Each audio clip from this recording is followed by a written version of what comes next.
বন্ধুরা, ABCD study চ্যানেলে তোমাদের সকলকে স্বাগত।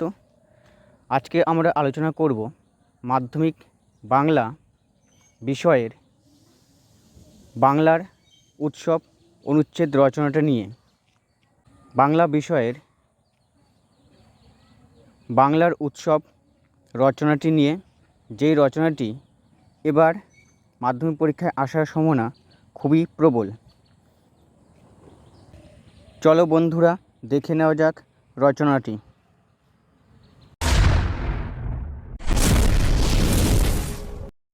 বাংলার উৎসব হেডিং করবে, তারপরে একটি কোটেশন ব্যবহার করবে।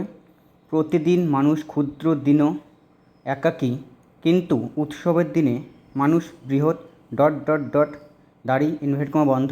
রবীন্দ্রনাথ ঠাকুর। ভূমিকা: নানা তুচ্ছতার মধ্যে গতানুগতিক জীবনে নিরানন্দ, দুঃখ, গ্লানি ভরা একঘেয়েমি জীবনের মাঝে নতুনের বার্তা নিয়ে আসে উৎসবগুলি। বাঙালি যেন উৎসবের আনন্দ সুধা পানে জীবনের দুঃখ ভুলে যায়। বাঙালি যেন, এখানে তোমরা কোটেশন ব্যবহার করবে, উৎসবের আনন্দ সুধা পানে জীবনের দুঃখ ভুলে যায়। বাংলার পর্যায়ক্রমিক ষড় ঋতুর রূপ পরিবর্তনের সঙ্গে সঙ্গে সঙ্গতি রেখে বাঙালি জাতি ও প্রাণরসের সিক্ত নিত্য নতুন উৎসব রচনায় উল্লাসিত হয়। যেখানে যেখানে কোটেশন পাবে সেখানে তোমরা অন্যকালী ব্যবহার করবে। উৎসব কী? উৎসব শব্দের আবিধানিক অর্থ আনন্দজনক ব্যাপার, যা সুখ দান করে, তাই হলো উৎসব। ব্যাপক অর্থে উৎসব হলো জাতি, ধর্ম, বর্ণ নির্বিশেষে সকল মানুষের আনন্দময় মিলন ক্ষেত্র। পরের পয়েন্ট: উৎসবের বৈচিত্র্য। ধর্ম, ঋতু, পরিবার, সমাজ, রাষ্ট্র প্রভৃতি বিষয়কে অবলম্বন করে বাংলার উৎসবের আয়োজন করা হয়। বাংলার উৎসবগুলিকে মূলত ধর্মীয় উৎসব, জাতীয় উৎসব, ঋতু উৎসব, সামাজিক উৎসব, পারিবারিক উৎসব ইত্যাদি নানা নামে বিভাজন করা হয়।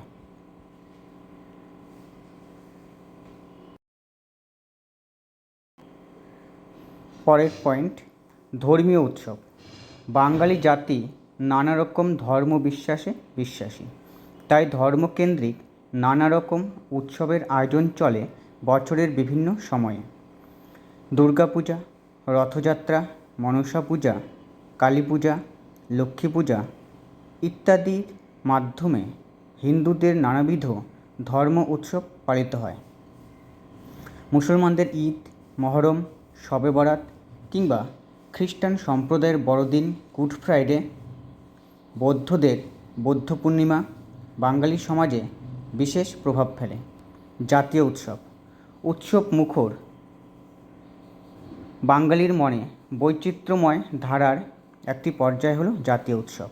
নেতাজি জন্ম জয়ন্তী, রবীন্দ্র জয়ন্তী, স্বাধীনতা দিবস, প্রজাতন্ত্র দিবস, গান্ধী জয়ন্তী, শিশু দিবস ইত্যাদি উৎসব বাঙালি জাতীয় চেতনা ও সংহতি বোধকে উদ্দীপ্ত করে। গাওয়া হয় বিভিন্ন দেশীয় গান। এবার কোটেশনের মধ্যে তোমরা লিখবে: আমার সোনার বাংলা, আমি তোমায় ভালোবাসি। ঋতু উৎসব। বীজ বপন, বৃক্ষরোপণ ইত্যাদি উৎসবে বর্ষা বন্দনার মাধ্যমে ঋতু উৎসবের সূচনা হয়। অঘ্রাণে বাংলার ঘরে ঘরে নতুন বীজ ওঠার সঙ্গে সঙ্গে পালিত হয় নবান্ন উৎসব। ভাদ্র মাসে পালিত হয় নন্দোৎসব, ফাল্গুন মাসে পালিত হয় বসন্ত উৎসব ইত্যাদি। সামাজিক উৎসব পয়েন্ট: বাংলার সামাজিক উৎসবগুলি বৃহত্তর সামাজিক ভাবনার পরিচয়ক। বারব্রত, অন্নপ্রাশন, উপনয়ন, বিবাহ, জামাইষষ্ঠী, রাখিবন্ধন, ভাতৃদ্বিতীয়া ইত্যাদি সামাজিক উৎসবে বাঙালির জীবনে আনন্দধারা প্লাবিত হয়। অনুরূপভাবে তোমরা এই রচনাটা লিখতে পারবে: বাংলার উৎসব ও তার প্রয়োজনীয়তা, অথবা মানব জীবনে উৎসবের গুরুত্ব। এই রচনাগুলি আসলেও এটাই হবে। পরের পয়েন্ট: লৌকিক উৎসব। লৌকিক উৎসব সম্পর্কে বিশ্বকবির একটি ছড়া উল্লেখযোগ্য। তারপর তোমরা ইনভার্টেড কমা ব্যবহার করবে এবং অন্য কাজে লিখবে যমুনাবতী সরস্বতী কাল যমুনার বিয়ে, যমুনা যাবে শ্বশুরবাড়ি কাজীতলা দিয়ে, দাঁড়িয়ে ইনভার্টেড কমা বন্ধ। চড়ক বা গাজন, পীর ও গাজির উৎসব, লালন উৎসব, টুসু, ভাদু প্রভৃতি এই উৎসবের অন্তর্গত।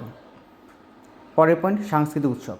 সাংস্কৃতিক উৎসবকে কেন্দ্র করে বাঙালির সংস্কৃতি ও কৃষ্টির পরিচয় পাওয়া যায়। নৃত্য, গীত, আবৃত্তি, অভিনয়, বিতর্ক প্রভৃতি সাংস্কৃতিক উৎসবের অঙ্গ। উৎসবের গুরুত্ব। মানব জীবনে উৎসবের গুরুত্ব অপরিসীম। উৎসবের মধ্য দিয়ে বিভিন্ন ধর্ম, বর্ণ, শ্রেণীর মানুষ পরস্পরের সঙ্গে মিলিত হতে পারে। কর্মজীবনের ক্লান্তি থেকে মানুষ মুক্তি পায়, প্রায় এক অনাবিল আনন্দের সন্ধান। উৎসব, তারপরে তোমার কোটেশন লিখবে, উৎসব শত্রুকে মিত্র করে, শূন্যকে পূর্ণ করে, উত্তপ্তকে সুশীতল করে, হীনকে প্রধান করে এবং ক্ষীণকে তেজিয়ান করে। হাইফেন দিয়ে উপসংহার। উৎসব হলো আনন্দের উৎসধারা। উৎসব মিলন, মৈত্রী ও শান্তির বাণী বহন করে। কিন্তু দুঃখের বিষয়, ভক্তি, শ্রদ্ধা, নিষ্ঠার পরিবর্তে দাম্ভিকতা, বিকৃতি, রুচির আস্ফালন উৎসবের উদ্দেশ্যকে ম্লান করে। কোটেশনে লিখবে, আহা কি আনন্দ আকাশে বাতাসে। পরে লিখবে, উৎসবের পরিবেশ এমন না হলে তার উদ্দেশ্য অর্থহীন ও মূল্যহীন হয়ে পড়ে। বন্ধুরা, কেমন লাগলো আজকের আলোচনা কমেন্টে জানাও। যদি আলোচনাটি ভালো লাগে তাহলে আমার চ্যানেলটি সাবস্ক্রাইব করো, লাইক করো। ধন্যবাদ।